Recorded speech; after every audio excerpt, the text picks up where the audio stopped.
Canine companions trigger similar neural pathways to the parent-baby bond, and reduce loneliness and depression.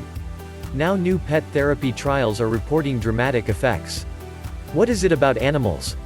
As the bad news about the coronavirus continues, "Send me dogs and cats" has become a regular cry on social media, an easy-to-grasp shorthand for "I feel terrible, cheer me up." The response is always the same, a torrent of pictures of animals doing daft things, but somehow it has a magical, calming effect. The therapeutic value of our relationship with our pets, particularly dogs, is increasingly recognized by researchers. Cats can be wonderful too, but dogs have been domesticated by humans for much longer, and, as even the most devoted cat lover will admit, dogs are far easier to train for companionship. Most cats, as we know, are admirable for entirely different reasons. Marian Janner, a mental health campaigner and all-round animal lover, says that dogs teach us a whole range of lessons. Dogs love us unconditionally. They're the ultimate in equal opportunities, entirely indifferent to race, gender, star sign, CV, clothes size or ability to throw cool moves on the dance floor. The simplicity and depth of this love is a continuous joy, along with the health benefits of daily walks and the social delights of chats with other dog walkers. They teach kids to be responsible, altruistic and compassionate and, valuably but sadly, how to cope when someone you love dies. Robert Doward felt this odd effect when his health suddenly took a downward turn. "I'd been working incredibly hard, long hours, too many days. One day I started crying and just couldn't stop. I couldn't put sentences together properly. I'd been pushing everything so hard for so long, and I just couldn't do it anymore." It took a long time to put himself back together, plus some therapy, another job and changes to his family life. But the key factor, he says only half-jokingly, was a small Greek rescue dog called Maria. Taking her out for walks, getting out into fresh air, just putting one foot in front of the other, that lifts your spirits. And then there's nothing like having a dog curled up beside you, even when you feel absolutely miserable. She'll check my face anxiously, as if she knows something is wrong. And that makes me smile, and that somehow makes you feel better. There is just something magic about dogs. Honestly, she got me through. But why? What is responsible for these therapeutic effects? One key aspect appears to be social recognition, the process of identifying another being as someone important and significant to you. The bond that forms between owner and pet is, it seems, similar to the bond that a mother forms with her baby. The importance of social recognition is increasingly acknowledged for the role it plays in helping us form networks. We now understand that healthy social bonds can play a key role in mental health. Without them, we become lonely, depressed and physically unwell. And pets, it seems, can fulfill that role.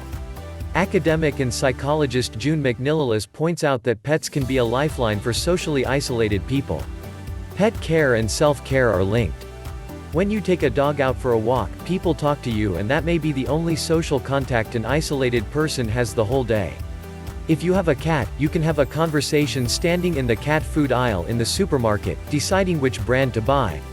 When pet owners leave the house to buy pet food, they're more likely to buy food for themselves, and when they feed their pet, they'll sit down to eat too. People with disabilities often find that able-bodied people are socially awkward with them. If they have a dog, it breaks down barriers and allows a more comfortable and natural interaction. Social recognition is something humans share with a few, though not all, mammals, including sheep and prairie voles.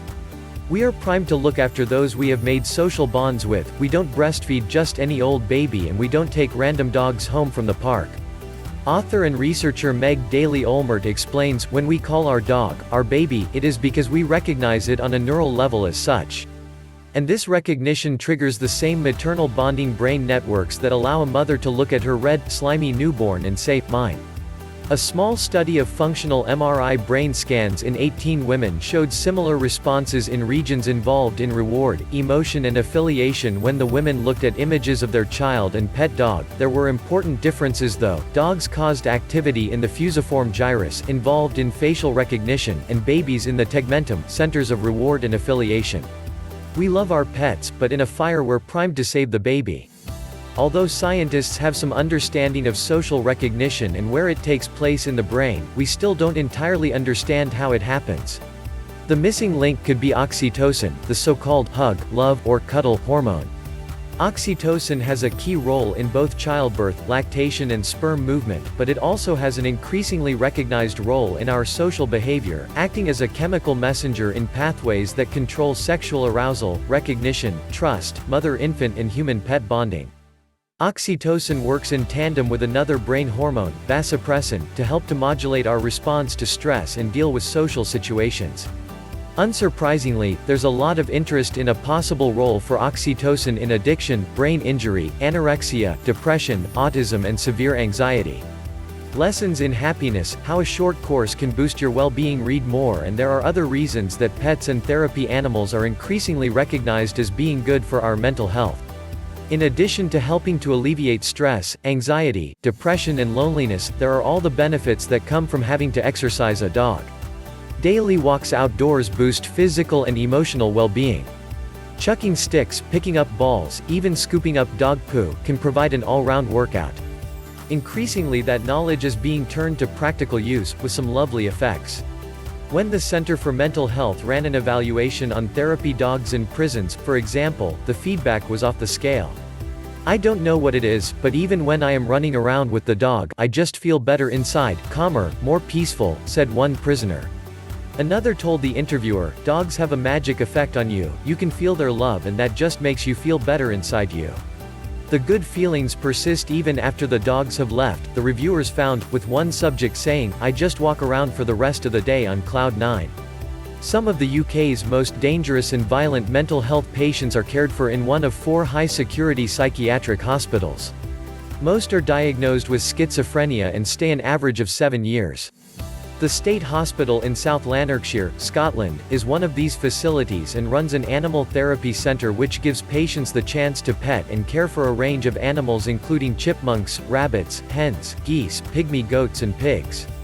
Staff say that animal therapy helps to develop problem-solving skills, empathy, attention to the needs of others, a sense of responsibility and a way of channeling aggressive thoughts among individuals who have proved hard to reach with conventional psychiatric drugs and talking therapies. But what if you don't have a pet? Is there any shortcut to reproducing the beneficial effects? One candidate is sildenafil Viagra. Having sex causes an oxytocin surge in the brain and taking Viagra may reproduce that surge without the faff of mating. A more practical idea might be an oxytocin spray or tablet. But biologist Sue Carter says that translating naturally occurring oxytocin into a commercially available product is challenging. Oxytocin has unique chemical properties and can shift form, making it hard to work with and measure. Importantly, the effects of oxytocin are context-dependent, sexually dimorphic, different in men and women, and altered by experience. Honestly? Gazing into your dog's eyes may produce a more reliable sense of well-being than any commercially available synthetic product.